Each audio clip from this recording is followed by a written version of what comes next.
Hello, this is my project in Cocos2dx, iOS. The name of the game is birdysmash. The object of the game is to smash the bird by touching it on the screen. It's pretty small, so it could be kind of hard to do if it went a lot faster. But for this purposes, I've slowed down the speed, and I'll go through the code and explain what things do. So here we go.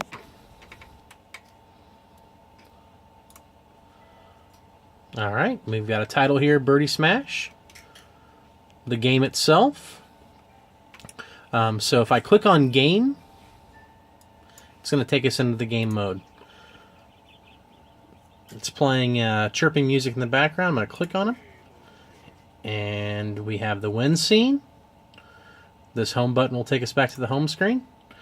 And then the thing I've implemented in this particular assignment is multi-touch.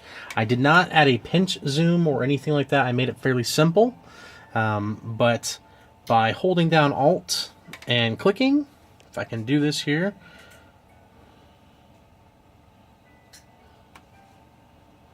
there's a little bird that pops up on the left there. And I'll fade out. And that's the tutorial for the game.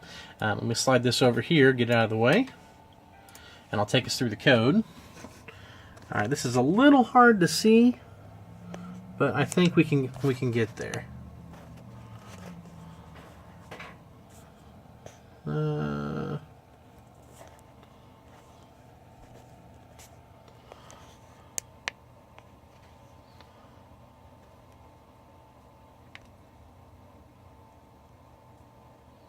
Alright, here we go.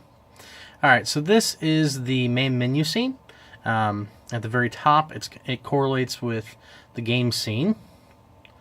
It's using the box 2D information, which is from Cocos.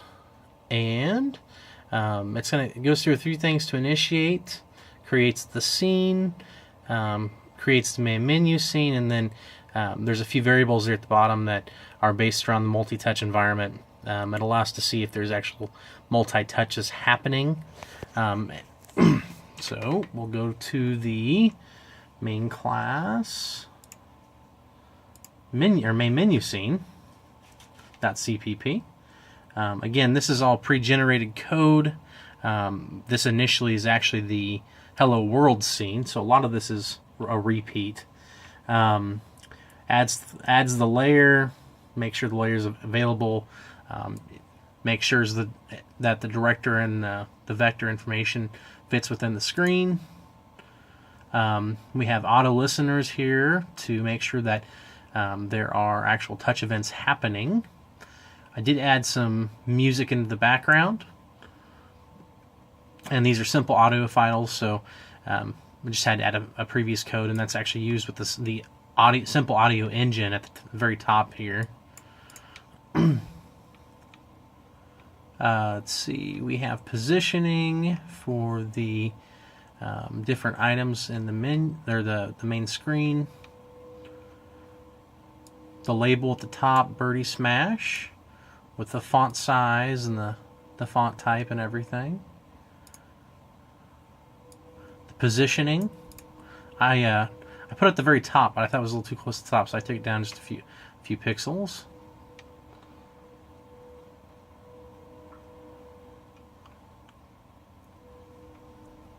The background is a dead bird.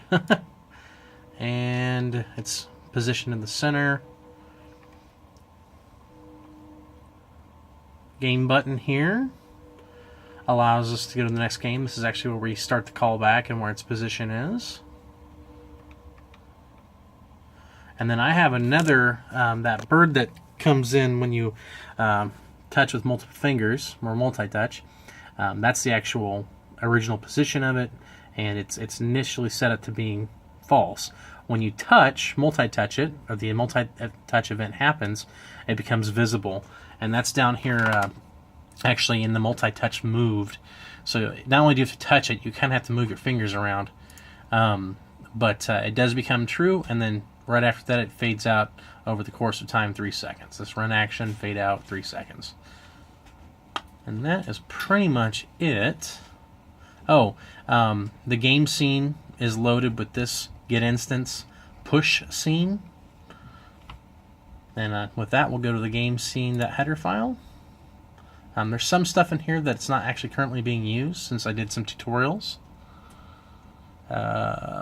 We've got the menu close callback, home button callback, and then I've added my sprite down here as the Cocos sprite.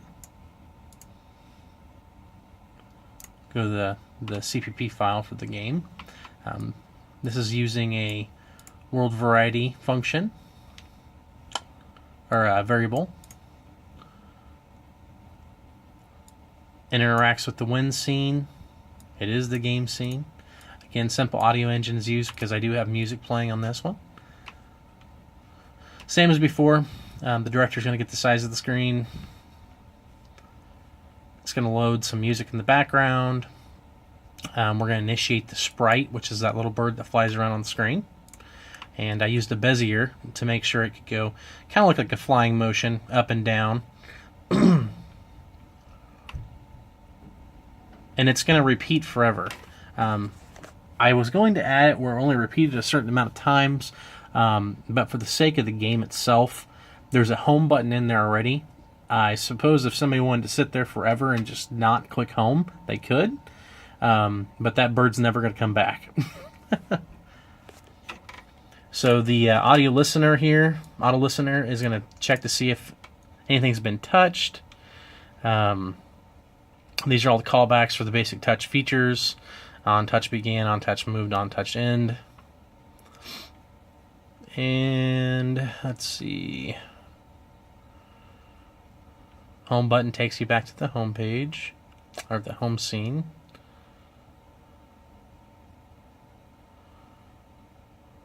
Okay, and then this is depreciated code right now, but what happens is it's going to get the information from the touch event. So on touch began, wherever the touch happens, it's going to get that information and compare the touch locations to wherever the sprite's area is. If the touch happens within the sprite's bounding box, then it's going to complete the if statement and do what it says below here. And currently it's going to fade out the bird, although the transition happens too fast, and it stops the music playing, and then it loads the play scene, which is, I'm sorry, the wind scene. The header file for the wind scene is the exact same as the game scene. The only thing it's going to do is it has a different background, and it plays an audio file in there, and then again lets you go back to home. But that is it. Like I said, I incorporated multi-touch with this project. I'd struggled a lot with Cocos. I'm more inclined to use GUI editors, and this is something that I've been working on, trying to get used to things like Eclipse and Xcode as other uses. But currently, I was very happy with my success and what I was able to do. Anyway, thanks for watching.